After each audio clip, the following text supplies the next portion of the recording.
দক্ষিণ কোরিয়ার অপরাধ জগতের অন্ধকারে গোল্ড মুন ইন্টারন্যাশনাল নামে বিশাল এক ক্রাইম সিন্ডিকেট রাজত্ব করছে। দেশের সবচেয়ে শক্তিশালী এই অপরাধ সাম্রাজ্য সবকিছু নিয়ন্ত্রণ করছে ছায়ার আড়ালে থেকে। কিন্তু যখন সিন্ডিকেটের চেয়ারম্যান একটি সাজানো দুর্ঘটনায় প্রাণ হারায়, তখন পুরো সাম্রাজ্য নেমে যায় বিশৃঙ্খলার অন্ধকারে। এর মধ্যেই ক্ষমতার শূন্যতা পূরণ করতে মুখোমুখি দাঁড়ায় সিন্ডিকেটের দুই প্রতিদ্বন্দ্বী নেতা জঙ্গু এবং জুং। জঙ্গু হিংস্র ও বেপরোয়া, অপরদিকে জুং ঠান্ডা মাথার চতুর খেলোয়াড়। দুজনই যে কোনো মূল্যে চেয়ারম্যানের শূন্যস্থান দখল করতে চায়। এই সিনেমা একে একে উন্মোচন করে বিশ্বাসঘাতকতা, সহিংসতা এবং ক্ষমতার নির্মম বাস্তবতা। লির মতো একজন মানুষের গল্প বলে যে নিজের পরিচয় হারিয়ে ফেলে দুই জগতের মধ্যে আটকে গিয়েছে। তাই দেরি না করে ভিডিওটিতে একটি লাইক দিন, আর এই চ্যানেলে নতুন হলে চ্যানেলটি অবশ্যই সাবস্ক্রাইব করুন। মুভির শুরুতেই আমরা পরিচিত হই লির সাথে, একজন তীক্ষ্ণ রহস্যময়ী চরিত্র যে কোরিয়ার সবচেয়ে বড় ক্রাইম সিন্ডিকেট গোল্ড মুন ইন্টারন্যাশনালের হয়ে কাজ করে। প্রথম দৃশ্যে আমরা দেখি লির গ্যাং তাদেরই একজন সদস্যকে নির্মমভাবে মারধর করছে। অভিযোগ, সে নাকি গ্যাংয়ের গোপন তথ্য বাইরে ফাঁস করেছে, তাই তার উপর নির্মম অত্যাচার চালানো হয়। কিন্তু লোকটা কোনোভাবেই মুখ খুলছে না, তাই শেষমেশ তাকে পিটিয়ে ড্রামের ভেতর ঢুকিয়ে সিমেন্ট দিয়ে ঢালাই করে সাগরে ছুঁড়ে ফেলে দেওয়া হয়। ঠিক এই সময়ে দেশের সব নিউজ চ্যানেলে গোল্ড মুন সিন্ডিকেটের চেয়ারম্যানকে নিয়ে তোলপাড় শুরু হয়, কারণ সেই দিন বৃষ্টিস্নাত রাতে চেয়ারম্যানের গাড়ি একটি ভয়াবহ দুর্ঘটনার শিকার হয়। দ্রুত তাকে হাসপাতালে নেওয়া হয়। তবে এটা নিছক দুর্ঘটনা নাকি পরিকল্পিত তা খুব সহজেই বোঝা যায় না। পরিস্থিতি আরও উত্তপ্ত হয়ে ওঠে যখন চেয়ারম্যানের এই অবস্থার খবর পেয়ে কোরিয়ার সকল গ্যাং লিডার হাসপাতালে ছুটে আসে। এখানেই আমাদের সাথে দেখা হয় জাঙ্গুয়ের সাথে, যিনি একজন গুরুত্বপূর্ণ সিন্ডিকেট সদস্য। তার সাথে পরিচিত হই। ঠান্ডা মেজাজের এই মানুষটি লিকে ঘটনাস্থল ছেড়ে চলে যেতে বলে। পরদিন লির দায়িত্ব পড়ে সিন্ডিকেটের আরেক সদস্য জুংকে এয়ারপোর্ট থেকে রিসিভ করার। জুং আর লি পুরনো বন্ধু। তাদের কথাবার্তা আর খুনসুটিতে একটা আলাদা প্রাণ খেলে ওঠে।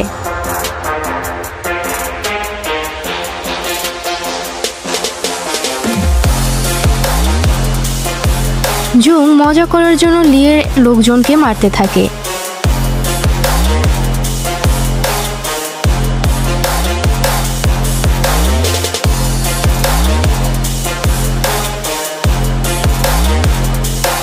জুং সবসময় বিদেশ থেকে ফেরার সময় লির জন্য কিছু না কিছু উপহার নিয়ে আসে। এবারও সে লির স্ত্রীর জন্য একটা ঘড়ি এনেছে, কিন্তু লি মজা করে বলে, এই ঘড়িটাও কি কম দামের? সবসময় কিপটামি করো বলে খোঁচা দেয় সে। কিন্তু বন্ধুকে তো আর মারা যায় না, তাই জুং ডেকে কিছু না বলে রাগ মেটাতে তার লোককে গাড়ির ভেতরেই মারধর শুরু করে। এ পর্যায়ে লি জুংকে জানায় এক গুরুতর খবর, চেয়ারম্যান হাসপাতালে জীবন মৃত্যুর সন্ধিক্ষণে। পরিস্থিতি গম্ভীর হয়ে ওঠে। তারা হাসপাতালে পৌঁছালে দেখা যায় পুরো সিন্ডিকেটের বড় বড় সদস্যরা সেখানে চিন্তিত মুখে বসে আছেন। হঠাৎ ডাক্তার এসে ঘোষণা দেয় চেয়ারম্যান আর নেই। এই খবর যেন বোমার মতো পড়ে সবার উপর। সবাই হতভম্ব। জুং রাগে ডাক্তারের উপর চড়াও হয়। পুরো সিন্ডিকেট একটা বিশাল শূন্যতায় ঢেকে যায়। পরের দিন সকালে চেয়ারম্যানের শেষকৃত্যের আয়োজন করা হয়। সংবাদ পেয়ে দেশব্যাপী সব গ্যাং প্রধানরা সেখানে উপস্থিত হয়। এই সময়ে জাঙ্গুয়ের লোকজন এসে তাকে খবর দেয় যে কয়েকজন সাংবাদিক লুকিয়ে গাড়ির ভিতরে থেকে ছবি তুলছিল। জাঙ্গু সেটি দেখে তাদের ধরে ফেলে, ক্যামেরা কেড়ে নিয়ে ভেঙে ফেলে। সে তাদের হুমকি দিয়ে জানিয়ে দেয় অনুমতি ছাড়া ছবি তোলার সাহস আর করো না। কিন্তু আসলে এসব লোক পুলিশ ছিল। ঠিক তখনই গুরুত্বপূর্ণ একজন গাড়ি থেকে বের হয়ে আসে। তিনি হলেন ব্ল্যাক রেড বিভাগের প্রধান কাং, যিনি 10 বছর ধরে গোল্ড মুন গ্যাং গ্রুপের বিরুদ্ধে তদন্ত করছেন। অন ডিউটি পুলিশের কাজে বাধা দেওয়ার জন্য জঙ্গুকে ক্ষতিপূরণ দিতে বলে, তা না হলে জাঙ্গুকে গ্রেফতার করা হবে বলে জানায়। এ সময় বাধ্য হয়ে জাঙ্গুকে ক্ষতিপূরণ দিতে হয়। পরের দৃশ্যে আমরা দেখি চিফ কাং তার ঊর্ধ্বতন 2 কর্মকর্তার সাথে গোল্ড মুন কর্পোরেশন নিয়ে মিটিং করছে। আর এখান থেকেই শুরু হয় আসল লড়াই। সবাই জানতো গোল্ড মুন গ্যাং গ্রুপ দক্ষিণ কোরিয়ার সবচেয়ে বড় সন্ত্রাসী সংগঠন এবং এখন তারা সরকারের ভিতরেও প্রবেশ করেছে। যদি তাদের নিয়ন্ত্রণ করা না হয় তারা ভবিষ্যতে ইতালির মাফিয়ার মতো হয়ে উঠবে, যা পুরোপুরি নিয়ন্ত্রণের বাইরে চলে যাবে। তাই পুলিশ সিদ্ধান্ত নেয় যে তারা তাদের সাথে সহযোগিতা করবে, এমন একজনকে গ্রুপের চেয়ারম্যান পদে বসাতে সাহায্য করবে। এখন এই পদে আসীন হওয়ার জন্য 3 জন প্রার্থীর রয়েছে। গোল্ড মুন কর্পোরেশন গড়ে উঠেছিল কোরিয়ার 3টি সবচেয়ে বড় গ্যাং জয়বাং, জেল এবং নর্থ মুনের একত্রে কাজ করার মাধ্যমে। প্রথমেই আসে জুংয়ের নাম। গ্রুপের সবচেয়ে ক্ষমতাশালী সদস্য শুধুমাত্র দেশের নির্মাণ এবং লজিস্টিক ব্যবসা পরিচালনা করেন না, বরং তিনি বিদেশি ব্যবসারও ব্যাপক দখলদার। চায়নাতে জন্মানো এই ব্যক্তি নর্থ মুন গ্যাংয়ের প্রধান ছিল। চেয়ারম্যান হওয়ার দৌড়ে কাগজে কলমে তিনি 3 নম্বরে থাকলেও গোল্ড মুনের মূল ব্যবসা তিনিই সামলান, তাই তাকে আপাতত উত্তরাধিকারী হিসেবে দেখা যায়। অন্যদিকে তার প্রতিদ্বন্দ্বী জাঙ্গু গোল্ড মুনের ম্যানেজিং ডিরেক্টর। গ্যাংয়ে তার অবস্থান তৃতীয় হলেও ক্ষমতা এবং প্রভাবে তার অবস্থান দ্বিতীয়। তিনি গ্যাংয়ের অধীনে ক্যাসিনো এবং অন্যান্য বিনোদনমূলক ব্যবসার তদারকি করেন। সে আগের চেয়ারম্যানের সবচেয়ে কাছের মানুষ ছিলেন, কিন্তু বর্তমান চেয়ারম্যান তাকে কম পছন্দ করত। তাই গ্রুপে তার অবস্থান এখন জুংয়ের নিচে চলে এসেছে। ফলে তাদের মধ্যে তীব্র বিরোধ সৃষ্টি হয়েছে। যদিও সে নর্থ মুন গ্রুপ থেকে সাহায্য পাচ্ছে, কিন্তু তাদের সম্পর্কটা একেবারে সাপ নেউলে। তবে চেয়ারম্যান পদের জন্য শুধু এই 2 জন নয়, আরও একজন ক্যান্ডিডেট আছেন যার নাম সুকি। অফিসিয়ালি 2 নম্বরে থাকা সত্ত্বেও তার ক্ষমতা বেশ সীমিত। তিনি শুধু নামমাত্র প্রেসিডেন্ট, যার কোনো বাস্তব ক্ষমতাই নেই।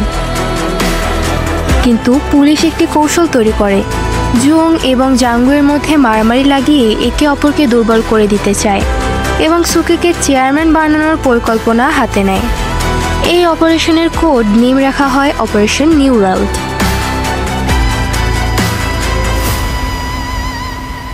পরের দৃশ্যে দেখা যায় লি একজন মেয়ের সাথে চোকার অর্থাৎ দাবা খেলছে। এই মেয়ে আসলে একজন সিক্রেট কপ অর্থাৎ পুলিশ, যে লি এবং পুলিশ বাহিনীর মধ্যে তথ্য আদান প্রদান করে। আজ লি বেশ আনন্দিত ছিলেন কারণ গ্রুপের চেয়ারম্যান মারা গেছেন এবং তার গ্যাং জীবনের অবসান ঘটতে যাচ্ছে। কিন্তু সেই মেয়ে তাকে বলে যে তার জন্য নতুন এক আদেশ এসেছে পুলিশ অফিস থেকে। এই কথা লির কাছে সবচেয়ে অপছন্দের ছিল, কারণ তারা পূর্বে তাকে 3 বছর কাজ করার কথা বলেছিল, কিন্তু এখন সেই সময়সীমা বারবার বাড়ানো হচ্ছে। এ কথা শোনার পর লি রেগে গিয়ে খেলা ছেড়ে উঠে চলে যায়।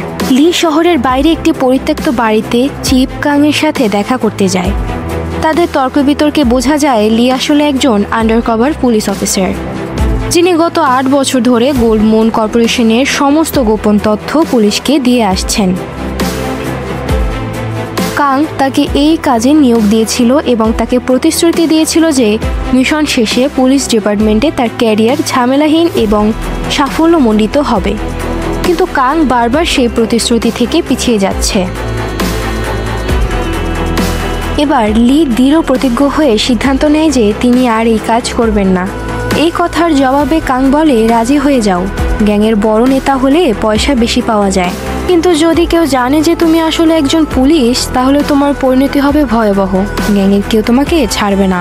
কাং আরও বলে, আর কয়েক সপ্তাহ ধৈর্য ধরো, যখন গোল্ড মুন গ্রুপের নির্বাচনের প্রক্রিয়া শেষ হবে তোমার গোপন পুলিশের কাজ শেষ হয়ে যাবে, তারপর সরকার তোমার পরিবারকে বিদেশ পাঠানোর ব্যবস্থা করবে। লি জানতো তার হাতে আর কোনো বিকল্প নেই, তাই সে আবারও কাংয়ের কথা বিশ্বাস করতে বাধ্য হয়। যাওয়ার আগে কাং তাকে একটি উপহার দেয়।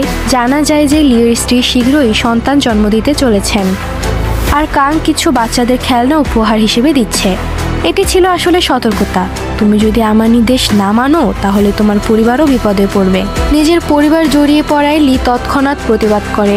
রাগে সে উপহারটি পানিতে ফেলে দিয়ে সেখান থেকে বেরিয়ে যায়। এরপর গোল্ড মুন সিন্ডিকেটের মিটিং ডাকা হয়। চেয়ারম্যানের অনুপস্থিতিতে কোম্পানি চলছে না এমনই অভিযোগ ওঠে। সিন্ডিকেটের ডিরেক্টররা একত্রিত হয় এবং সিদ্ধান্ত নেয় চেয়ারম্যান পদে নির্বাচন আগামী সপ্তাহে বোর্ড মিটিংয়ের মাধ্যমে হবে। মিটিং শেষে জাঙ্গু উঠে যেতে গেলে জুং তাকে খোঁচা মেরে রাগিয়ে দেয়। জুং তখন লিকে জানায় সে 2 দিনের জন্য দেশের বাইরে যাচ্ছে এবং সব কাজ তার উপর ছেড়ে যাচ্ছে। কথা বলতে বলতে তারা বিল্ডিং এর পার্কিং লটে চলে আসে, কিন্তু এই সময় তারা হঠাৎ দেখে যে দ্রুতগতির একটি গাড়ি জুংকে মারার জন্য এগিয়ে আসছে, কিন্তু শেষ মুহূর্তে গাড়িটি তাদের কাছে এসে থেমে যায় আর দেখা যায় যে এটা আসলে জাঙ্গুয়ের গাড়ি। মিটিং এর সময় জুং তার সাথে মজা করেছিল, তাই সেও সুযোগ পেয়ে জুংকে ভয় দেখাতে চেয়েছিল। এদিকে ফ্লাইটে ওঠার ঠিক আগ মুহূর্তে কোনো কারণ ছাড়াই জুংকে থামিয়ে জিজ্ঞাসাবাদের জন্য আটকানো হয়। জুং হতবাক হলেও কাং তাকে বোঝানোর চেষ্টা চালিয়ে যায়। কাংয়ের উদ্দেশ্য স্পষ্ট, যে কোনোভাবে জুংকে জাঙ্গুয়ের বিরুদ্ধে সাক্ষ্য দিতে বাধ্য করানো, যেন জাঙ্গুকে গ্রেফতার করা যায়। কিন্তু জুং এত সহজে রাজি হওয়ার মানুষ নয়, তাই কাং তার পুরনো কৌশল খাটায়, ভয় দেখানো আর ব্ল্যাকমেইল করা। কাং প্রস্তাব দেয় যদি জুং পুলিশকে সাহায্য করে তবে তার সব ক্রিমিনাল রেকর্ড মুছে ফেলা হবে। প্রথমে প্রস্তাবটা আকর্ষণীয় মনে হলেও জুংয়ের মনে সন্দেহ দানা বাঁধে। কাং কিভাবে তার ফ্লাইটের সময় জানলো? এর মানে কি তার নিজের দলের ভেতরেই পুলিশের কোনো গুপ্তচর লুকিয়ে আছে? এই সন্দেহ থেকে জুং আর ঝুঁকি নিতে চায় না। সে তৎক্ষণাৎ তার ব্যক্তিগত আইনজীবীকে বিষয়টি খতিয়ে দেখার দায়িত্ব দেয়।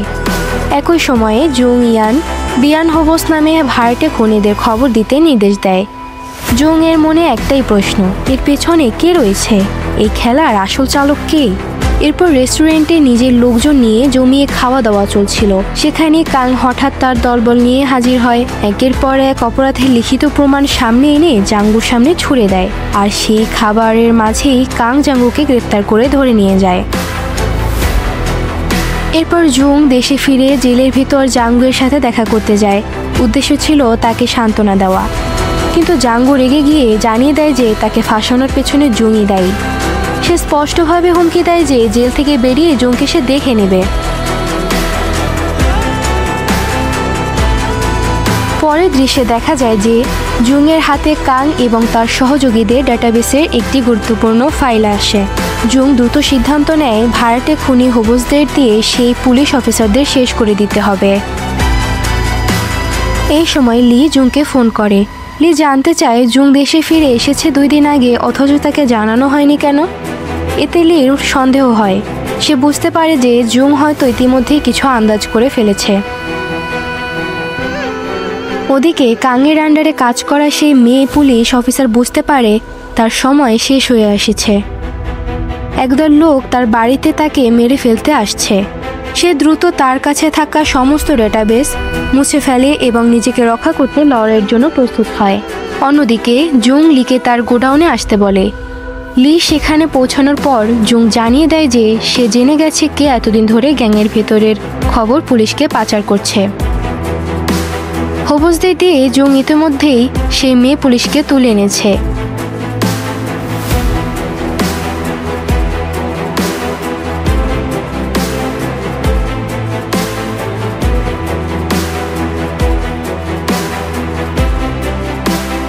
তবে জুং জানায় শুধু এই মেয়ে নয়, জুংয়ের দলে আরও একজন স্পাই রয়েছে। এটা শুনে লি হতভম্ব হয়ে যায়, যেন তার শিরদাঁড়া শক্ত হয়ে গেছে।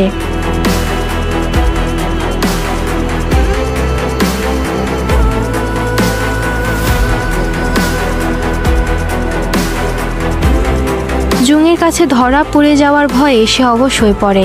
সে ভাবে যে এরপর হয়তো জুং তাকে মেরে ফেলবে।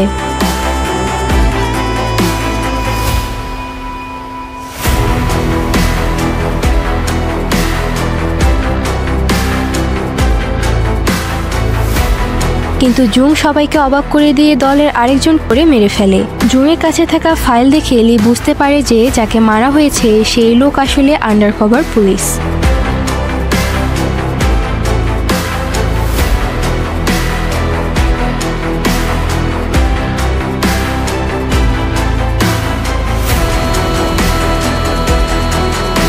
এরপর জুং তার ভাড়াটে খুনিদের সেই মেয়েকে মেরে ফেলার নির্দেশ দেয়। সেই মেয়েকে বাঁচানোর আর কোনো উপায় খুঁজে না পেয়ে লি নিজে গুলি চালিয়ে তাকে মেরে ফেলে, কারণ সে চায়নি হোবসদের হাতে তার ভয়ঙ্কর মৃত্যু হোক এবং তা সহ্য করতে না পেরে সেই মেয়ে তার নিজের গোপন পরিচয় ফাঁস করে দেয়।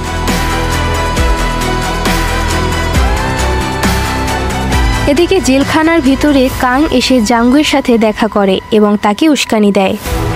কাং বলে জুং পরিকল্পনা করে তাকে জেলে আটকিয়েছে যাতে সে সহজেই কোম্পানির চেয়ারম্যান হতে পারে। যদিও এই অভিযোগ সম্পূর্ণ মিথ্যা, কিন্তু জাঙ্গু এটা বিশ্বাস করতে থাকে, কারণ এমনিতেও সে জুংকে পছন্দ করত না। তাই পুলিশের সাথে হাত মিলিয়ে তাকে জেলে বন্দি করার কথা শুনে সে প্রচণ্ড রেগে যায়।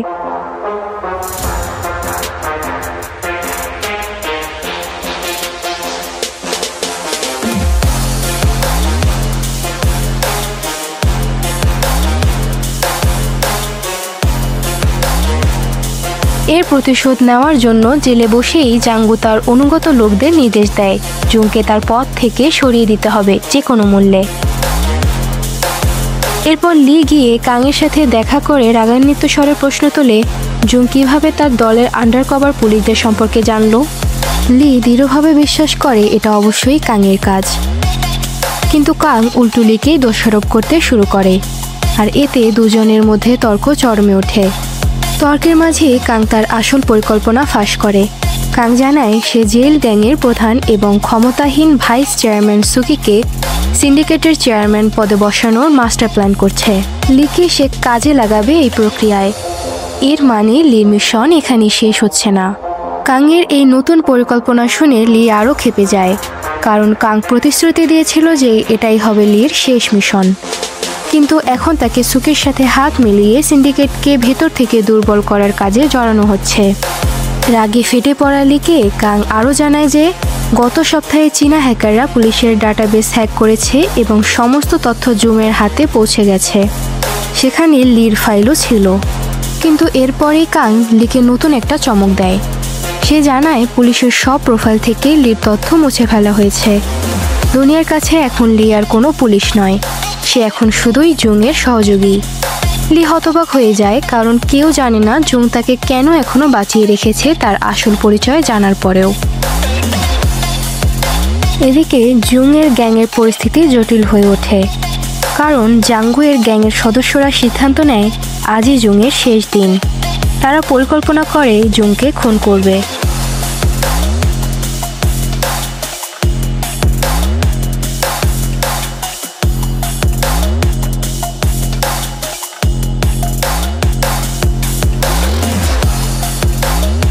তারা জুংয়ের উপর আচমকাই আক্রমণ করে।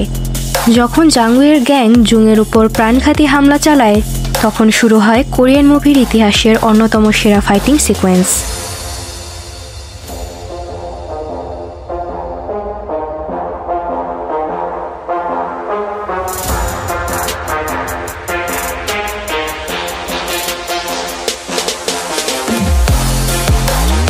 লিফটের ভেতরে রক্তাক্ত লড়াইয়ে জুং একে একে সবাইকে কুপিয়ে ফেলে।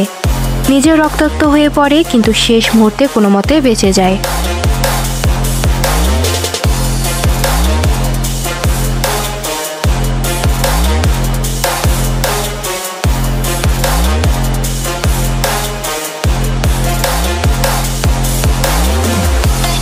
জাঙ্গুয়ের গ্যাং এবার লির স্ত্রীকেও টার্গেট করে।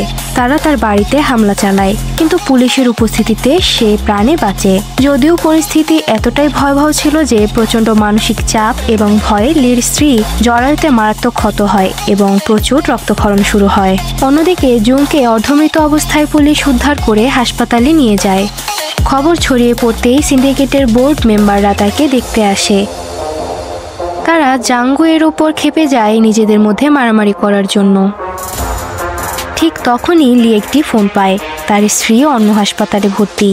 তড়িঘড়ি করে সেখানে পৌঁছলে জানতে পারে স্ত্রীর ওপর মানসিক চাপ এবং আঘাতের কারণে তার গর্ভপাত হয়েছে। ডাক্তাররা জানায় তারা তার অনাগত শিশুকে বাঁচাতে পারেনি। আর এই সময় লি একটা ফোন পেলে সরাসরি হাসপাতালে আসে, কারণ ক্রিটিক্যাল অবস্থায় থাকা জুং তার সাথে কথা বলতে চায়। রুম থেকে সবাইকে বের করে দিয়ে জুং লিকে পরামর্শ দেয় এবার সময় হয়েছে, যে কোনো একটা সাইড বেছে নাও। পুলিশের হয়ে কাজ করো, না হয় গ্যাংস্টার হয়ে ওঠো, আর এটাই তোমার বেঁচে থাকার একমাত্র উপায়। এ সময় তাদের দুজনকেই খুব ইমোশনালভাবে দেখায়। লি অনেক কষ্টে কান্না আটকে রাখে। মারার আগে জুং লিকে বলে যায় যে সে তার জন্য অফিসের লকারে একটা গিফট রেখে দিয়েছে, সে যেন সেটা নেয়।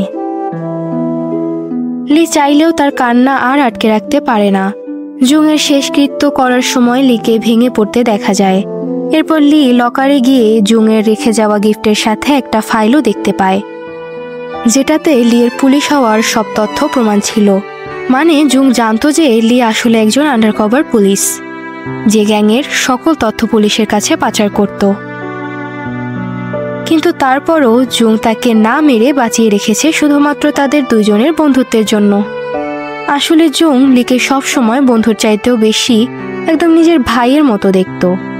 তার প্রতি এমন বিশ্বাস আর এত ভালোবাসার প্রমাণ পেয়ে লি এবার সিদ্ধান্ত নেয় নিজের পরিচয় পাল্টানোর, মানে পুরোপুরি গ্যাংস্টার হয়ে যাওয়ার। এদিকে কোম্পানির বোর্ড মিটিংয়ের দিন উপযুক্ত তথ্য প্রমাণের অভাবে জাঙ্গু জেল থেকে ছাড়া পেয়ে যায়।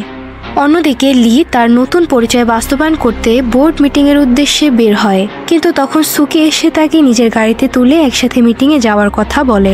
রাস্তায় লির সাথে থাকা লোকজনের গাড়ি ট্রাফিক আটকে দেয়। তাদের ফাঁকি দিয়ে সুকি লিকে এক জনশূন্য জায়গায় নিয়ে যায়। তার উদ্দেশ্য ছিল লিকে মেরে নিজের রাস্তা আজীবনের জন্য ক্লিয়ার করা। আর অন্যদিকে দেখা যায় যে জঙ্গুকে ঘিরে রয়েছে লিংয়ের গ্যাং। জঙ্গু বুঝতে পারে তার মৃত্যু আজকেই। সে লিকে তার পক্ষ থেকে কংগ্রাচুলেশন বলতে বলে কোম্পানির নতুন চেয়ারম্যান হওয়ার জন্য, আর জীবনের শেষ সিগারেটে টান দেয়। অপরদিকে দেখা যায় যে সুকি লিকে মারার জন্য যে লোকজনকে ভাড়া করেছিল তারা আসলে লিয়ের লোক। তাই সুকি নির্জন স্থানে লিকে মারার জন্য নিয়ে গেলে তার ভাড়া করা লোকরাই তাকে লিয়ের সামনে মেরে ফেলে। জাঙ্গু আর সুকি এই শেষ দুই ক্যান্ডিডেটকে মেরে ফেলার পর আর কোনো প্রতিদ্বন্দ্বী না থাকায় গোল্ডমুন কোম্পানির নতুন চেয়ারম্যান ঘোষণা করা হয় লিকে।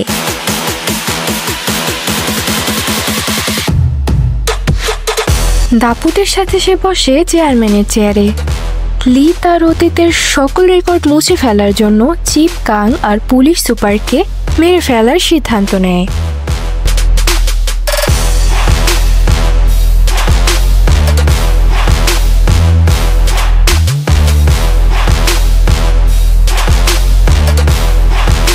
সে তার ভাড়াটি খুনি ইয়ান বিয়ান হোভসদের নির্দেশ দেয় তাদের মেরে ফেলার। চিফ কাং আর পুলিশ সুপারকে মেরে ফেলার পর লি জানে এই ব্যাপারটা আজীবন আর কেউ জানতে পারবে না। নিজের রাস্তা থেকে সব জঞ্জাল সাফ করে লি এখন গোল্ডমুন কর্পোরেশনের চেয়ারম্যান, মানে কোরিয়ার সবচেয়ে বড় মাফিয়াতে পরিণত হয়। এরপর ফ্ল্যাশব্যাকে আমরা লিয়ের আগের পরিচয় জানতে পারি। আসলে সে ছিল চায়না থেকে আসা ইলিগাল ইমিগ্রেন্ট, যাকে কাং আন্ডার কভার পুলিশের কাজ দিয়েছিল। কোরিয়ার সব থেকে বড় ক্রাইম সিন্ডিকেটকে শেষ করার মিশনে আসা লি ঘটনাচক্রে নিজেই হয়ে ওঠে সেই সিন্ডিকেটের মাফিয়া বস। অফিসে বসে নিজের পুলিশ হওয়ার পরিচয়ের ফাইলটা আগুনে পুড়িয়ে দেওয়ার সময় লি যেন নিউ ওয়ার্ল্ডকে এক নতুন বার্তা দেয়। তার পূর্ণ জীবন আর পরিচয়কে ছিঁড়ে ফেলে সে যেন পুরো দুনিয়াকে জানিয়ে দেয় সে আর ফিরবে না। কিন্তু একটা প্রশ্ন মনের মধ্যে উকি দেয়, জুং কেন লিয়ের আসল পরিচয় জানার পরেও তা ফাঁস করে দিল না? তাদের মধ্যে কি এমন শক্তিশালী বন্ধুত্ব ছিল যে লির সব গোপন তথ্য জানার পরও জুং একদম চুপ ছিল? এখানেই সিনেমার সবচেয়ে বড় টুইস্ট সামনে আসে। ফ্ল্যাশব্যাকে দেখা যায় 6 বছর আগে লি এবং জুং একসাথে কাজ করত। তারা দুজন মিলে এক বিশাল গ্যাংকে শেষ করে দিয়েছিল। তাদের মধ্যে ছিল একটি অটুট বন্ধুত্ব, যা ছিল পরস্পরের প্রতি নিখুঁত বিশ্বাসে পূর্ণ। একে অপরকে তারা ভাইয়ের মতোই দেখত, যেন তাদের সম্পর্ক ছিল এক অবিচ্ছেদ্য বন্ধন। আর এ কারণেই জুং লিয়ের সত্যিকারের পরিচয় কখনোই ফাঁস করেনি। তাদের বন্ধুত্ব ছিল এমন এক বিশাল শক্তি যা সমস্ত কিছুকে ছাপিয়ে গিয়েছিল। আর এখানেই শেষ হয় সিনেমার কাহিনী।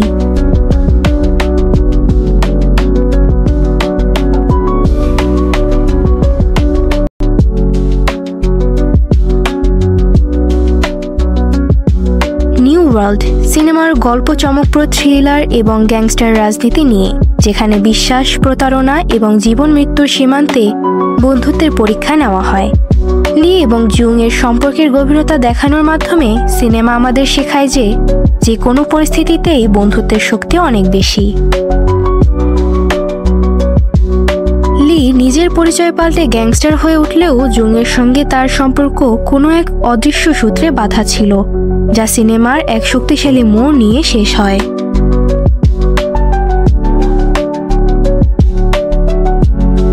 এই সিনেমা আমাদের শেখায় কখনো কখনো আমাদের জীবনে শত্রু এবং বন্ধু একই পথযাত্রার সঙ্গী হয় এবং শেষ পর্যন্ত তাদের পছন্দ এবং বিশ্বাসই তাদের গন্তব্য নির্ধারণ করে।有人偷了歌词，当成自己的创作，望闻问切，抄袭的记忆高潮，印证草药变成了复制和剪贴，人藏白鼠，荒芜和失望变成了 Ctrl C Ctrl V 的招数，创作之道变成了抄袭的路，传承的火焰变成了复制的火。